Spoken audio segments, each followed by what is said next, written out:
For a millennium, the galaxy had enjoyed a fragile harmony. The Council of Stars, a conglomeration of thousands of intelligent species, had maintained a tenuous balance after centuries of war. Humanity, relatively young and often underestimated, had largely been a bystander, respected but not feared. Humans with strange, fragile bodies, unpredictable behavior, and an obsession with entertainment that baffled even the most advanced alien intellects. But all peace, even one lasting 1,000 years, has its breaking point. It began with the message, a towering insectoid species with chitinous armor and a mind-link network that spanned their homeworld, issued a declaration to every council member. The transmission was cold, formal, and dripping with contempt. The age of tranquility ends. All human territories will be conquered. Resistance is futile. Galactic communication hubs erupted in chaos. Strategists, diplomats, and scholars scrambled to interpret the message, each attempting to gauge the Sekrul's next move. Most feared the worst after all.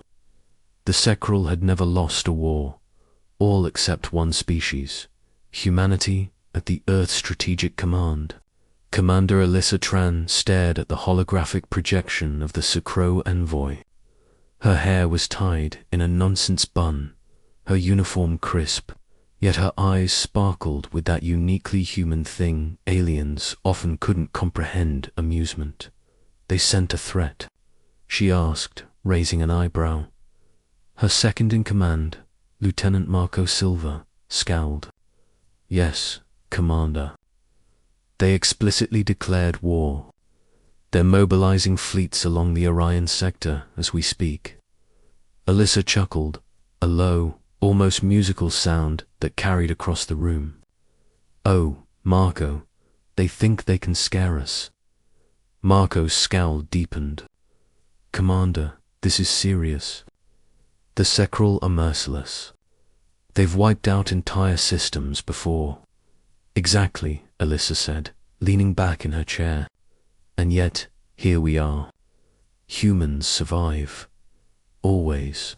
The first wave of Sekrul ships arrived at the outer rim of the Sol system within hours. They were massive, sleek, and deadly living vessels, each one capable of disintegrating entire fleets with a single coordinated strike.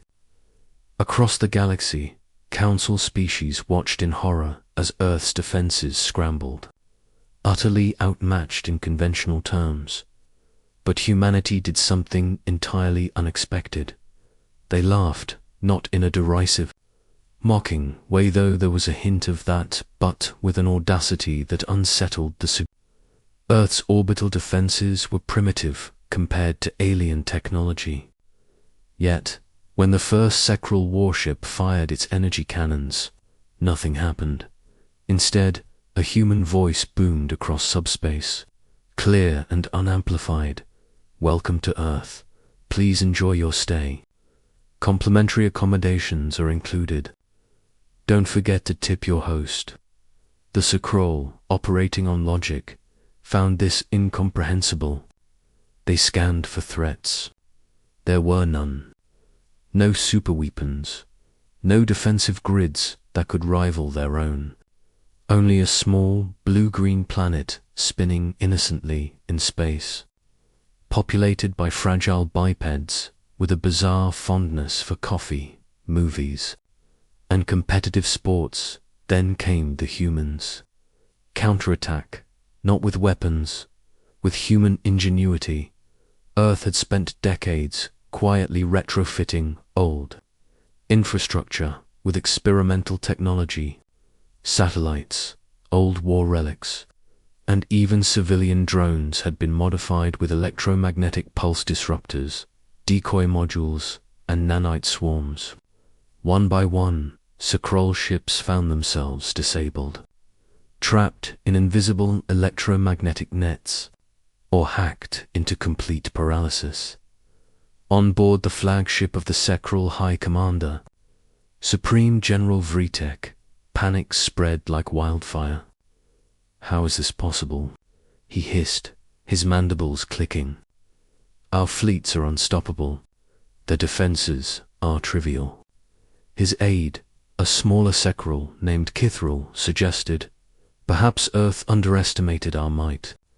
Vrytek's eyes narrowed. "No, they are laughing at us. That is not logical. Humans, it turned out, thrived in the illogical.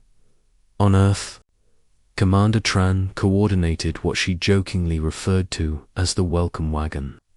Humans did not rely on brute force. They relied on tactics alien minds could not predict. Feints, misdirection, improvisation. Drones disguised as commercial satellites swooped down, deploying nets of adhesive energy that immobilized alien ships. Rogue nanots infiltrated Sequel computer systems, turning weapons against their own fleets. Entire squadrons of alien drones were guided into asteroid fields by humans using nothing more than intuition and instinct. Every strike that Sequel made was countered with a bizarre combination of science and improvisation. They fired missiles.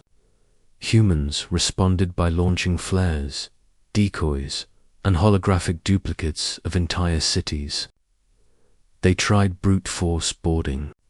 Humans trapped them in virtual reality fields that left them stuck for days while ships were seized.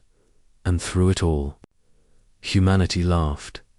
Newsfeeds from Earth were filled with clips. A Sequel warship chasing what appeared to be a human fishing boat, only to be ensnared by a simple net.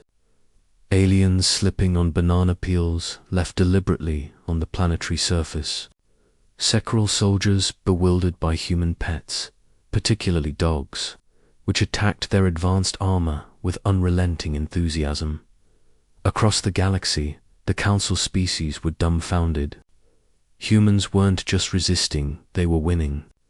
With humor, weeks passed. The Sequel attempted diplomacy, sending emissaries to discuss surrender. Humanity responded with gift baskets, one containing a human flag, a cup of coffee, and a handwritten note. "Please don't make a mess on our carpets next time. Love, humans." Supreme General Vrytek exploded in fury. "This is an insult. Their defiance is unbearable." On board his flagship, humans infiltrated the communications, arrayed up with soldiers, but with memes. Projected holograms of human humor overwhelmed the Sequel neural network, causing mass confusion. Entire fleets drifted aimlessly, unable to comprehend the illogical, absurd, and relentless barrage of human creativity. Vrytek eventually called a council emergency. "We are not prepared for this species. We cannot calculate their responses.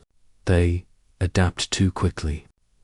They laugh when they should fear." Even the galaxy's most ancient species, who had survived supernova and cosmic plagues, whispered among themselves, "Humans are unpredictable. Humans are dangerous." Finally, the Sequel withdrew, not out of weakness, but out of confusion and respect. Commander Tran addressed the media, her tone calm, almost playful. "Let this be a lesson to every species in the galaxy. Never underestimate humans.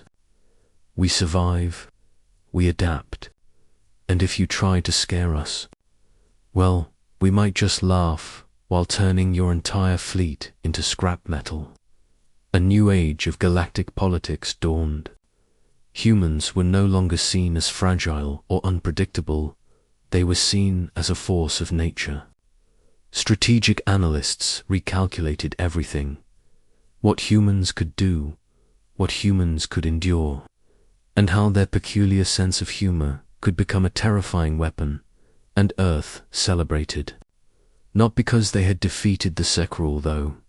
They had, but because humanity had done it in the most human way possible, with courage.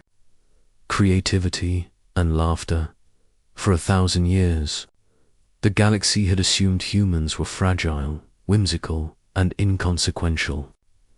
Now, every intelligent species learned the same lesson. Never laugh at humans, because humans will laugh with you, at you, and sometimes, quite unpredictably, over you. And when humans laugh, even 1,000-year peace cannot survive their cunning. Asterisk.